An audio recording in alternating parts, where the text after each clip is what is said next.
After dating for 5 years, my fiancé told me he wasn't sure about marrying me. Then, he joked in front of his friends. If you were prettier, I'd marry you. This morning, his mom called me in tears. Daniel and I have been together for just over 5 years, engaged for the last 8 months. We met through mutual friends at a housewarming party, just two people hitting it off over a shared hatred of IPAs and love for 90s cartoons. Our relationship progressed at a comfortable pace, dating for a year, moving in together after 2, adopting our cat Beans at 3, and getting engaged last summer. The proposal wasn't extravagant, just a Saturday morning hike to our favorite lookout point where he nervously fumbled the ring box out of his pocket. I said yes immediately. We set the date for this October and have been slowly planning everything. Well, mostly me planning while he nodded along. About 3 months ago, Daniel started making odd comments when we discussed wedding plans. Nothing was outright negative, just hesitant. When I showed him potential venues, he'd say things like, "That's a lot of money for just one day," or, "Do we really need to invite all those people?" I brushed it off as typical guy behavior or budget concerns. Then came the delayed responses to my texts about wedding stuff. I'd send him options for caterers, and he'd reply hours later with just, "Looks fine," or "Whatever you want." When I asked if everything was okay, he'd say he was just busy at work. His construction company had taken on some big projects. It made sense. Last month, he started going out more with his work friend Peter.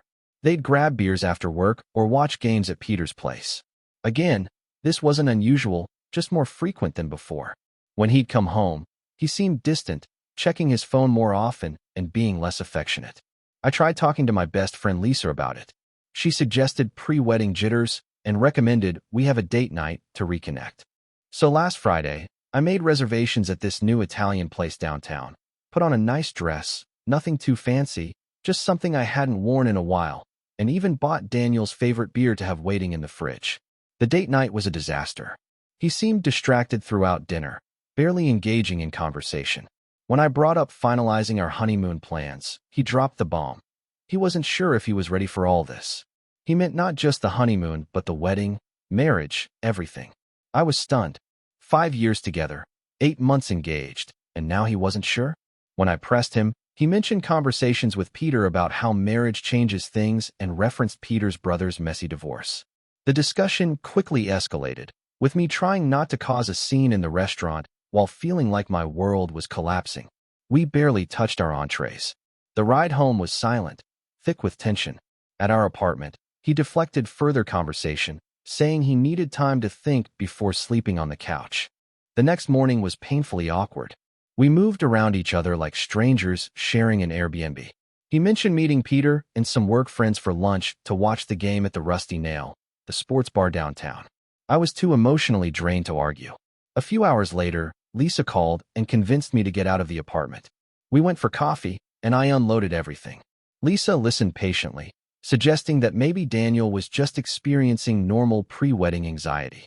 After coffee, we wandered around Target aimlessly, my usual stress relief activity. I bought some unnecessary throw pillows and new shampoo because retail therapy is still therapy, right? By early evening, I felt calmer and decided to head home. I was pulling into our apartment complex when I got a text from Kevin, one of Daniel's co-workers I'd met at the company Christmas party. The message asked if I was okay, mentioning that things got weird at the Rusty Nail. I called Kevin instead of texting back. He sounded uncomfortable, initially reluctant to share details. With some pressing, he finally revealed what happened. The guys had been giving Daniel a hard time about wedding planning, and when Peter asked if he was ready to be with one woman forever, Daniel expressed doubts about the wedding timing. When Peter asked what was holding him back, Daniel, who was apparently drunk, said something like, "If you were prettier, I'd be more excited about marrying you."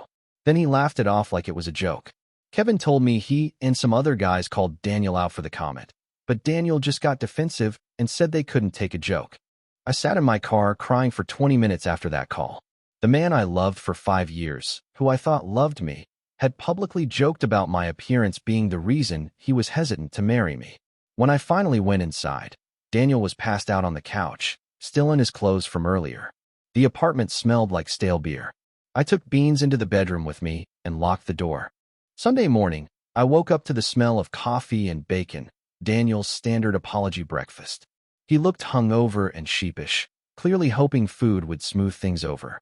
When I confronted him about what Kevin had told me, his face fell.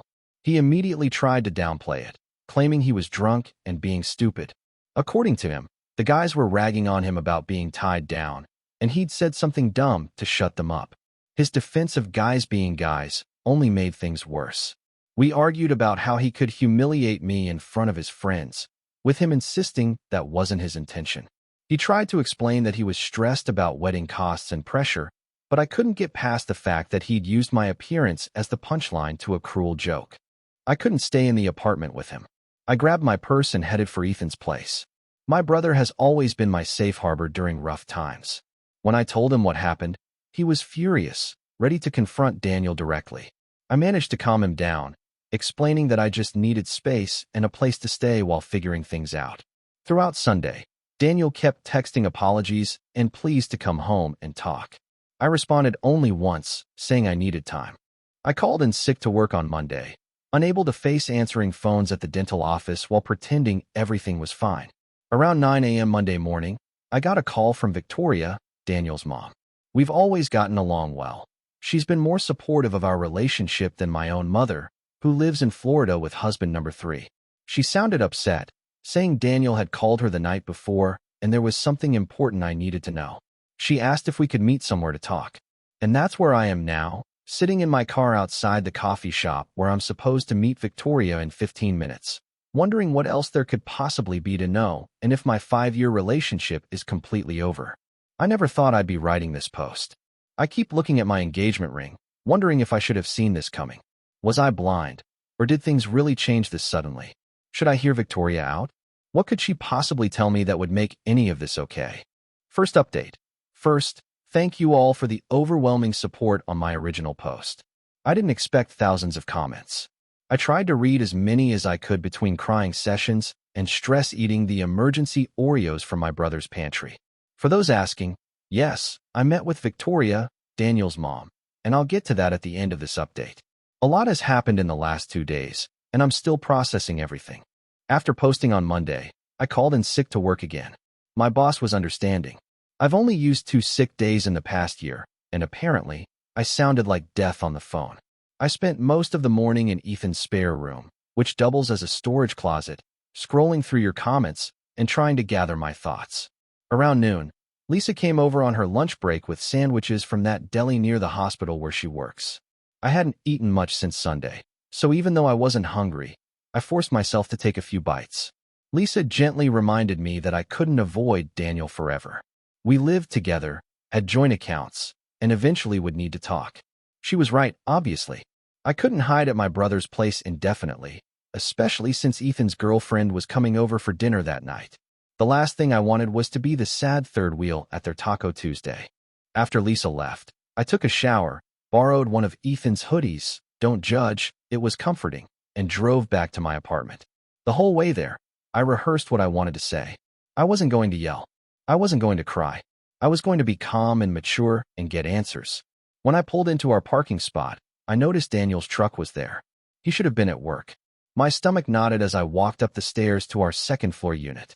I unlocked the door to find him on the couch in sweats, looking like he hadn't slept, surrounded by wedding planning binders that I'd put together over the last 8 months. Beans was curled up next to him, the little traitor. He seemed surprised and relieved to see me. When I asked why he wasn't at work, he mentioned taking personal time. He'd apparently been looking through all the wedding plans, trying to figure out how he messed up so badly. I remained standing by the door, not ready to sit next to him, and told him that looking at wedding plans wasn't going to fix what he'd said. What followed was a long, difficult conversation. He apologized again for the bar comment, calling it inexcusable and claiming he didn't even believe it. When I asked why he would say something he didn't believe, he explained he was trying to look cool in front of his friends, a response that only made me angrier. I brought up his comments at dinner before the bar incident, reminding him that he'd expressed doubts about our wedding even when sober. He admitted to feeling stressed about multiple things: a work project falling behind schedule, Peter's constant marriage horror stories, and anxiety about our wedding budget. But instead of talking to me about these concerns, he bottled everything up until it exploded in the worst possible way. As our conversation progressed, he revealed something new. Fears about turning into his father. Daniel rarely talked about his dad, who left when he was 12 after having an affair with a coworker and moving to Arizona to start a new family. Although Daniel had always insisted it didn't affect him much, he now confessed that he worried about having some genetic predisposition to cheat or abandon his family. I pointed out that he wasn't his father and that genetics don't determine relationship choices. His response was telling. He wondered if he could really promise forever when forever seemed so impossible based on what he'd witnessed growing up. When I asked if he'd discussed these fears with anyone else, he hesitated before admitting he'd been talking to Kevin sometimes. Apparently, they'd gotten closer since Kevin joined the company, and Kevin had gone through some relationship stuff too. I connected this to why Kevin had called me about the bar incident. He already knew about Daniel's doubts. The conversation took another difficult turn when I asked exactly what Daniel had been feeling. His answer was painfully honest, scared, overwhelmed, and uncertain about marriage, despite loving me. He explained that he kept thinking about how his parents seemed happy until suddenly they weren't, and he feared creating the same situation with us. I asked why he hadn't shared these feelings sooner. He claimed he was afraid I'd think he didn't love me enough.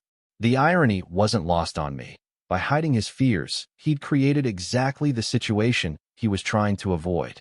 When I questioned whether his joke about my appearance came from a real place of unattraction, he vehemently denied it. He insisted he'd always found me attractive. He referenced our first meeting at the housewarming party, mentioning specific details about my green sweater and his terrible beer pong skills. According to him, the comment came from insecurity and a misguided attempt to seem in control in front of his friends, rather than appearing trapped. As we continued talking, I asked a crucial question. Were his doubts about marriage in general or about marrying me specifically? His hesitation before answering told me everything. He finally admitted that while his fears were primarily about marriage and commitment, part of him wondered if we were right for each other long term. This hurt more than the appearance comment. 5 years together, and he was still wondering if we were right for each other. When I pressed for specifics, he mentioned how we'd both changed since our early 20s. My increased need for planning versus my former spontaneity, his abandoned dreams of starting his own business. Although I pointed out that growth and change are normal in relationships, he questioned whether we'd grown together or apart. By this point, I felt emotionally drained. I told him I needed time away to process everything. His public humiliation, his hidden doubts, and now his uncertainty about our compatibility. He pleaded for us to work through it together, offering to try therapy or couples counseling, but I remained firm about needing space. As I was about to pack more clothes, he mentioned my phone had been buzzing. I checked and saw 3 missed calls from Victoria. With everything happening, I'd completely forgotten our planned coffee meeting. When I mentioned this to Daniel, his expression changed to confusion, then concern. He asked what his mom wanted to talk about, and I explained she'd called crying the previous morning, saying she needed to discuss something important after his Sunday night call to her. His reaction was telling. The color drained from his face, and he wouldn't meet my eyes. When I asked what he told her, he vaguely mentioned their fight and his doubts, but his evasiveness made me suspicious. When pressed further, he said it wasn't his place to explain and suggested I should hear whatever it was from his mom directly. I stepped away to call Victoria back. She answered immediately, concerned when I hadn't shown up for our meeting. I explained I was at the apartment talking with Daniel.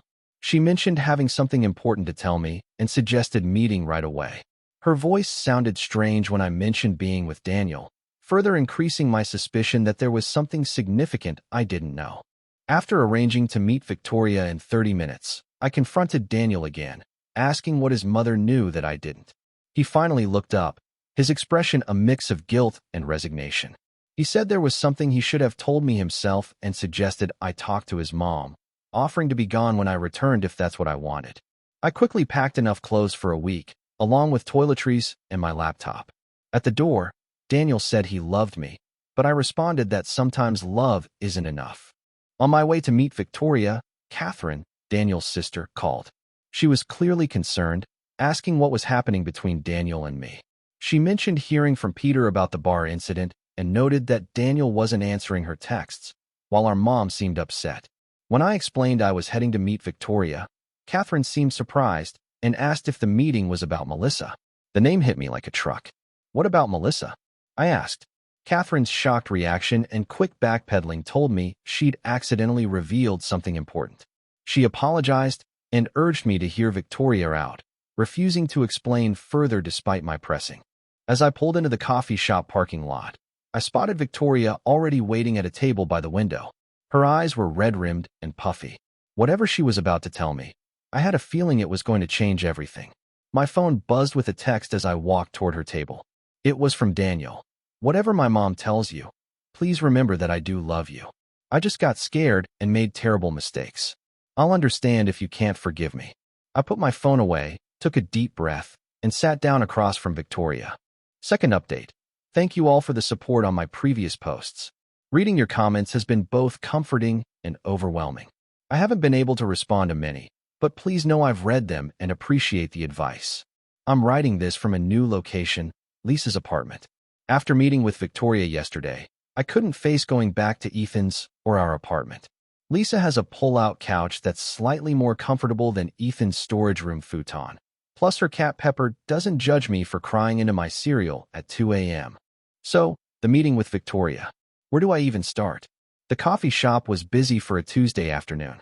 Some local community college had just let out classes, and students with laptops occupied most tables. Victoria had managed to snag a corner booth, the kind with high backs that create at least the illusion of privacy.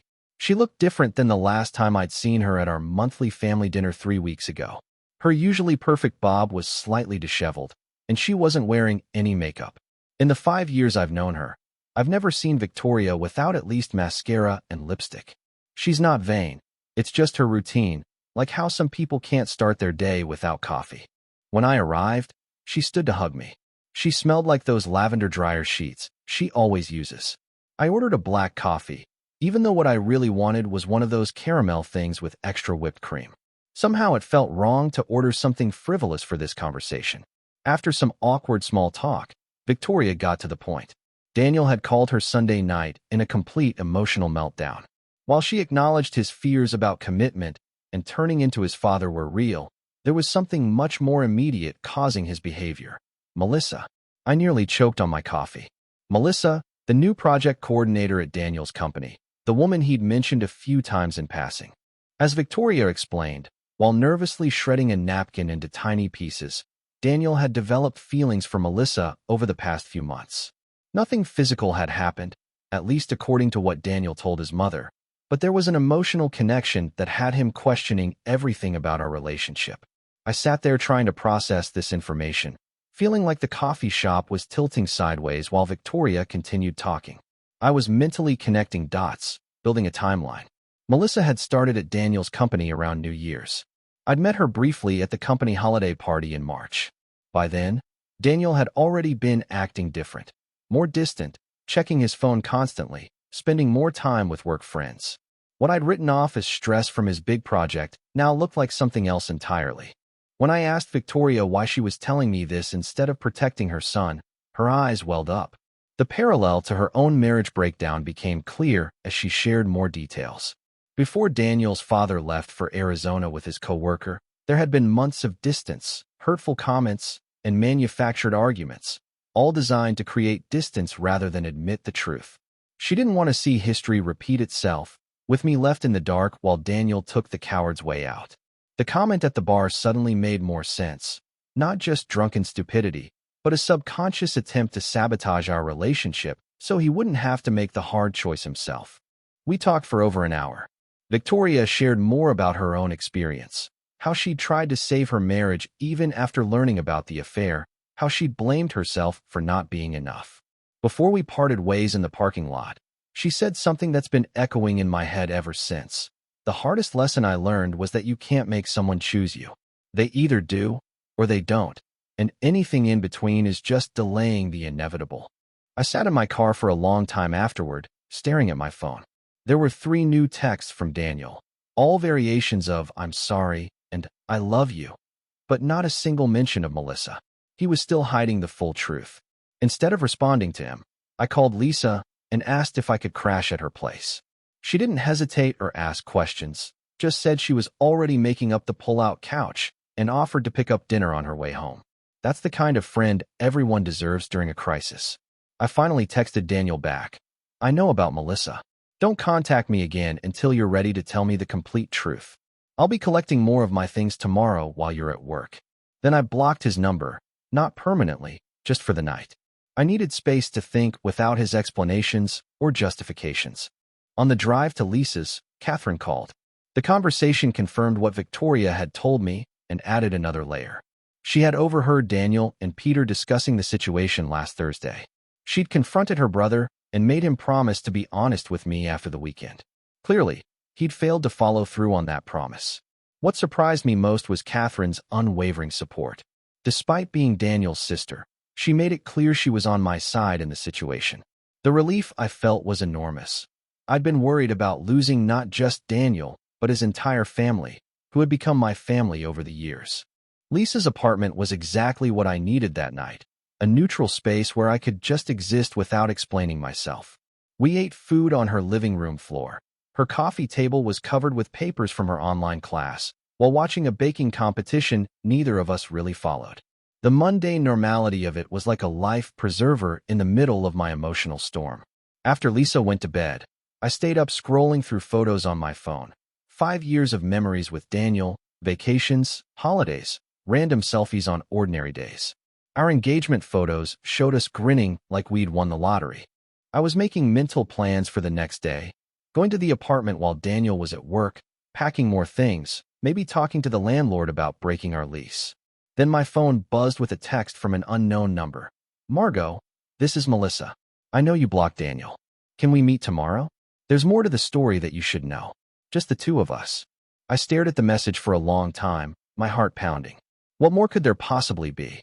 And why would this woman want to tell me directly? After what felt like an hour but was probably only minutes, I typed a response. Where and when? Third update. First, thank you all for the overwhelming support on my previous posts. I've been reading your comments during sleepless nights, and they've helped more than you know. For those asking how I'm doing, I'm surviving. Some moments are easier than others. The meeting with Melissa happened, and it went nothing like I expected. We met at this little breakfast place near the park, neutral territory, I guess. When I arrived, she was already there, nervously scrolling through her phone. She looked different than I remembered from the company party, less polished, more human somehow. Her hair was pulled back in a messy bun, and she wore minimal makeup. What surprised me immediately was how uncomfortable she seemed. If she'd been having some secret emotional affair with my fiancé, shouldn't she have been more confident? Instead, she kept fidgeting with her coffee cup, avoiding eye contact. The conversation revealed two major bombshells. First, Melissa had no idea Daniel had developed feelings for her until Peter mentioned it casually last week. According to her, she and Daniel had worked closely on a project, occasionally texting about work after hours, but nothing that crossed any lines from her perspective. She'd never flirted with him or encouraged anything beyond friendship. She showed me their text history, mostly work stuff, occasional memes, nothing romantic or inappropriate. She even had a boyfriend of 3 years who sometimes joined their group for happy hours. The second revelation was about Peter. Apparently, he'd been deliberately stirring things up. Melissa had overheard him at work encouraging Daniel to explore his options before settling down, specifically mentioning her as someone who gets Daniel better than I do. She explained that Peter had been telling everyone at work that Daniel was having cold feet about the wedding, making jokes about him being trapped and missing out on his freedom.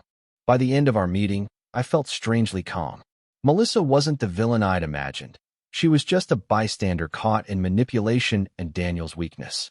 Before we parted ways, she said something that stuck with me. You seem like someone who knows their worth. Don't let anyone make you question it. I left that meeting with a new perspective and a plan. This wasn't just about Daniel and me anymore. It was about Peter's toxic influence, Daniel's family history, and where I fit into all of it. I texted Catherine afterward, asking if she'd help arrange a family meeting at her apartment, neutral territory, since I wasn't ready to be alone with Daniel yet. She agreed immediately. That brings me to yesterday's dinner. Catherine had set everything up in her small but cozy apartment. She'd ordered food from that Italian place near her building, nothing fancy, just pasta and salad. Victoria arrived first, then Peter. Catherine had insisted he attend, and finally Daniel, who looked like he hadn't slept in days. The first 20 minutes were excruciating. We all sat around Catherine's dining table, pushing pasta around our plates, making strange small talk about the weather and Catherine's new coffee table. The elephant in the room was practically stealing food off our plates, but no one wanted to be the first to acknowledge it. Finally, Victoria broke the silence by stating bluntly that we weren't there for a social gathering, but to address what had been happening and find a way forward. That opened the floodgates. I shared what I'd learned from Melissa, watching Peter's face carefully as I spoke. The way his expression shifted from confusion to defensiveness told me everything. He tried to interrupt, claiming he was just looking out for his friend, but Catherine shut him down immediately. Daniel mostly sat in silence, staring at his barely touched pasta. When directly addressed, he admitted that Melissa had just been friendly, but he'd built it into something else because he was scared of turning into his dad. Victoria visibly flinched at that comment. When I brought up the joke at the bar, Daniel looked genuinely ashamed. He admitted it had nothing to do with Melissa. It was just him being a coward. Peter was giving him a hard time about being whipped, and instead of standing up for our relationship, he'd said something horrible to seem cool. According to Daniel, it was never about my looks. Peter tried to dismiss it all as just guy talk, but Catherine reminded everyone that Daniel and I were supposed to get married in 3 months. That simple statement, the reminder of our rapidly approaching wedding date, hit me like a physical blow. The save-the-dates had gone out, deposits had been paid. My dress was hanging in Lisa's spare closet waiting for final alterations. That's when I quietly said I didn't think the wedding was happening anymore. The room went silent. Daniel started to protest, but I cut him off. I explained how I'd spent the last week trying to understand how he got here.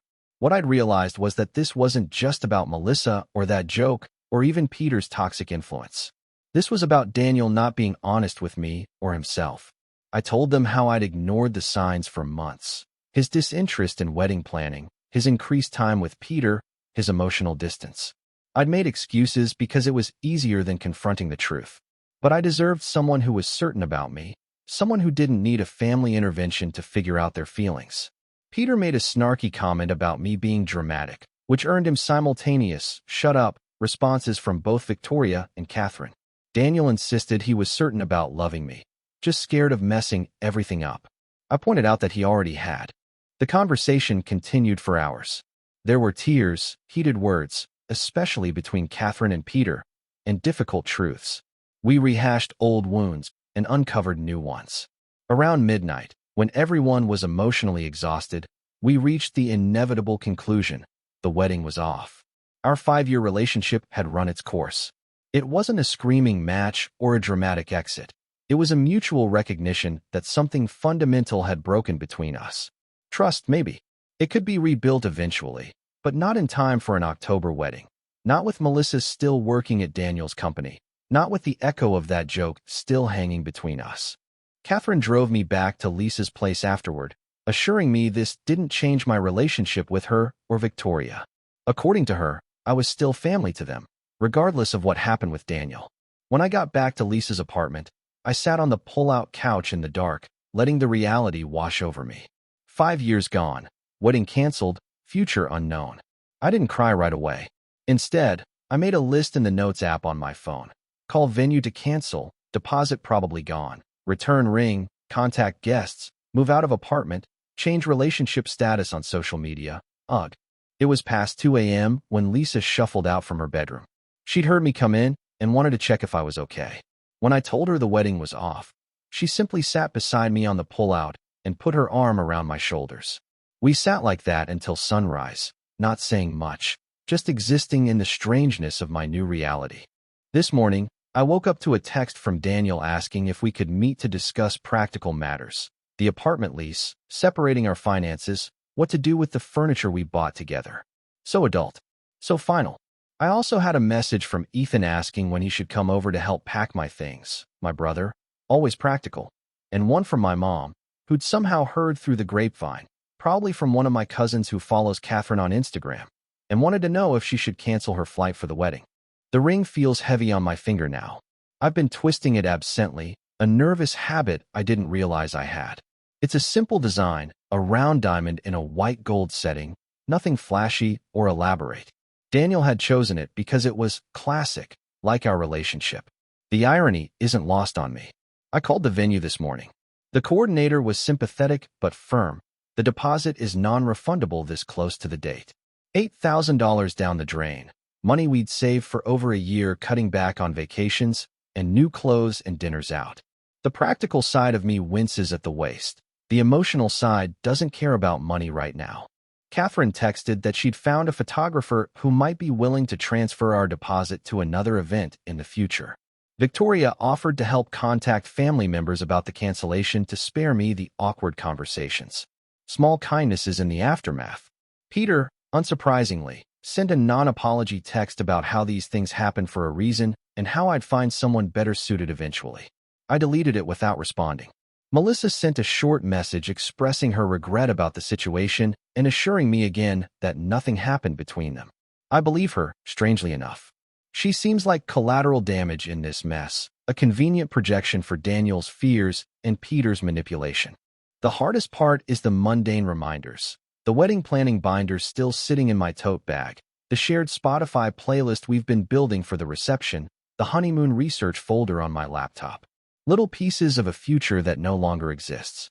Lisa suggested I take a mental health day from work, but I decided to go in.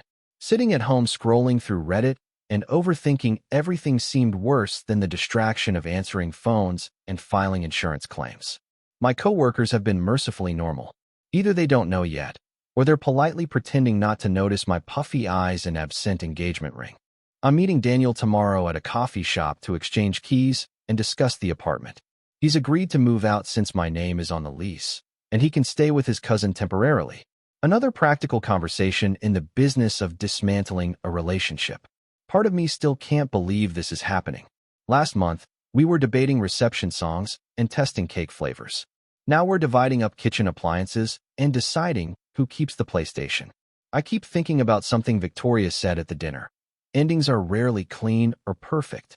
Most of the time, they're messy and sad and complicated. She would know. She rebuilt her life after Daniel's father left, raised 2 kids alone, found happiness again eventually. Looking at her now, you'd never guess she went through something so painful. Maybe there's hope in that. For now, I'm taking it one day at a time. Tomorrow, I'll handle the apartment and finances. Next week, I'll start looking for my own place. The future beyond that is blurry, but it exists. Catherine just texted to ask if I want to meet for coffee this weekend. She mentioned that her family friend Enzo, an older gentleman who's known their family forever, offered his vacation cabin if I need a getaway to clear my head. The support from Daniel's family is unexpected but deeply appreciated.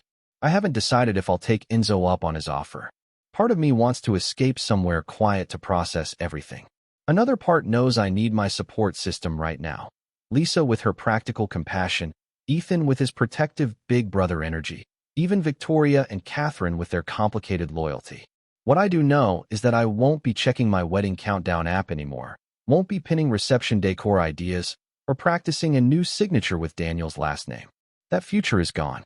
And while I don't know what comes next, I'm starting to believe there will be something. Last update. It feels strange to be writing this final update from my new apartment.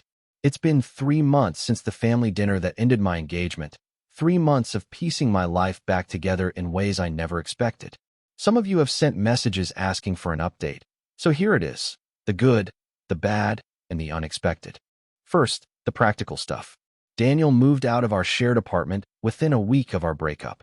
Ethan and Lisa helped me pack up his things while he was at work, leaving them neatly labeled in the living room for him to collect. It was surreal separating 5 years of shared existence into his and mine. The coffee maker he'd gotten for his birthday, the throw blanket I'd bought on our weekend trip to that little mountain town, the framed photos we'd hung on every wall. The apartment felt hollow afterward, like a stage set rather than a home. I lasted 2 more weeks there before the lease manager agreed to let me break the contract with an extra month's payment. It was worth the money to escape the ghost of our relationship that lingered in every room. Finding a new place was harder than expected. The rental market is brutal right now, and my budget as a single person is considerably tighter. I ended up in a smaller 1-bedroom across town, further from work, but with a tiny balcony where I've started growing herbs in dollar store pots. The basil keeps dying, but the mint is thriving against all odds. I choose to see that as symbolic. Financially, it's been an adjustment. Our shared expenses were suddenly all on me. Car insurance, streaming services, even groceries seem more expensive when you're cooking for one. I've become that person who uses coupons, buys store brands, tracks expenses in a spreadsheet, and thinks twice before ordering takeout. It's growing up stuff I never thought I'd have to learn at 29. The wedding vendors were surprisingly understanding. The venue kept our deposit but sent a kind note hoping I'd find happiness. The florist refunded half our payment despite their no-refund policy. The DJ recommended his brother who works at a therapy center, an unexpected but thoughtful gesture. The engagement ring sits in my dresser drawer in its original box. Daniel said I should keep it or sell it, that it was bad karma for him to take it back. I haven't decided what to do with it yet. Some days I forget it's there. Other days I open the box and stare at it, wondering how something so small could have represented such big promises. Social media was its own special hell. I waited 2 weeks before changing my relationship status, dreading the flood of questions. When I finally did it at 2 a.m. on a Tuesday, the notifications poured in anyway, well-meaning friends with their "what happened?" messages, distant relatives offering prayers, former classmates I hadn't spoken to in years suddenly sliding into my DMs with faux concern that felt more like curiosity.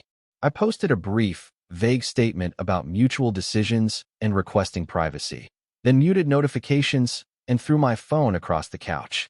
Later, I posted a single photo of my new apartment keys with the caption, "New Beginnings." It got fewer likes than my engagement announcement, but felt more genuine somehow. Now about Daniel. We've spoken a handful of times since the breakup, mostly about practical matters. Mail that came to the wrong address, the shared cloud storage account we forgot to separate, returning a borrowed air fryer to his sister. Each conversation has been civil but strained, like acquaintances forced to make small talk in an elevator. He's still working at the same company, still friends with Peter, though Catherine tells me they've had some falling out recently, still living at his cousin's place. According to the grapevine, also known as Catherine, the situation with Melissa got awkward after our breakup. She requested a transfer to a different team and has been cold toward him since learning the full story. The biggest surprise came last month when Daniel texted asking if we could meet. We hadn't seen each other face to face since the key exchange at the apartment, and part of me was curious what he wanted. We met at a coffee shop near my new place, neutral territory with plenty of witnesses, as Lisa half-jokingly suggested. He looked different, thinner, with darker circles under his eyes, wearing a shirt I didn't recognize. The first 10 minutes were stilted small talk about work and weather. Then he pulled out a journal. "I've been seeing someone," he said, and my heart did a weird little stutter before he clarified, "a therapist." I mean, the journal was part of his therapy, daily reflections on patterns and behaviors he wanted to change. He'd been examining his relationship with his father, his friendship with Peter, and the way he treated me. He didn't ask for forgiveness or reconciliation. He just wanted me to know he was working on himself. "I should have done this years ago," he admitted. "Maybe things would have been different." It was the most self-aware I'd ever seen him, and I found myself genuinely hoping therapy would help him. Not for my sake, that ship has sailed, but because carrying around that much unresolved family trauma seemed exhausting. Before we parted ways, he mentioned he'd heard I was still close with his mom and sister. "I'm glad," he said. "They need good people in their lives." That's been one of the strangest parts of this breakup, maintaining relationships with Daniel's family while disconnecting from him. Victoria texts me weekly, usually sending funny memes or updates about her garden. Catherine and I have breakfast every other Sunday at this little diner halfway between our apartments. They've been careful not to put me in uncomfortable positions or share too much about Daniel, respecting the boundaries I've set. As for me personally, I'd like to say I've had some profound awakening, that I've found myself through this heartbreak. The reality is messy, eh? Some days I feel liberated, relieved that I didn't marry someone who could hurt me so carelessly. Other days, usually when my hot water heater acts up or I can't reach something on the top shelf that Daniel would have grabbed for me, I miss the practical comforts of partnership. I've started therapy too, not because of the breakup specifically, but because it made me realize how much I'd compromised myself in that relationship, how many red flags I'd ignored because they came wrapped in the comfort of familiarity, how much of myself I'd set aside to make room for Daniel's needs and insecurities. My therapist suggested I reclaim some parts of myself that got lost along the way.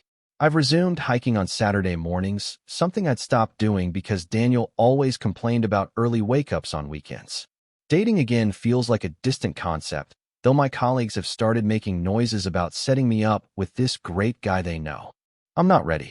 Maybe in a few more months, maybe longer. Right now, I'm still learning how to be comfortable in my own company. The most unexpected development came from what should have been the saddest task: canceling our honeymoon. We booked a 10-day trip to the coast, renting a little cottage with a deck overlooking the water. Non-refundable, of course. For weeks, I ignored the reminder in my calendar, unable to face losing that deposit too. Then Lisa suggested something radical: take the trip anyway, by myself. You've never traveled alone, she pointed out. Maybe it's time. The idea terrified me at first. 10 days alone in a romantic cottage meant for two? It sounded like the setup for a sad indie film. But the more I thought about it, the more appealing it became. I could wake up when I wanted, explore without compromising, read an entire book in one sitting if I felt like it. So that's where I'm headed next week, to a honeymoon cottage, solo. I've packed 3 paperbacks, downloaded some podcasts, and splurged on a new swimsuit that I chose entirely for comfort rather than how it looked to someone else. My mom thinks I'm crazy. Ethan offered to come with me for part of the time. I declined. Catherine suggested I download a dating app, just to see who's out there, maybe, but probably not. I don't know what I'll find on this non-honeymoon honeymoon. Maybe clarity, maybe more questions, definitely some sunburn knowing my luck with sunscreen. The other day, I was grocery shopping when our song came on over the store speakers. 3 months ago, it would have sent me hiding in the frozen food section fighting back tears. This time, I just felt a slight twinge, like pressing on a bruise that's mostly healed. Progress, not perfection. I'm not going to pretend I've got everything figured out. My new apartment's shower has mysterious temperature fluctuations. I killed another basil plant yesterday. I still occasionally grab my phone to text Daniel about something funny before remembering we don't do that anymore. But I'm moving forward, one herb pot, one therapy session, one solo trip at a time.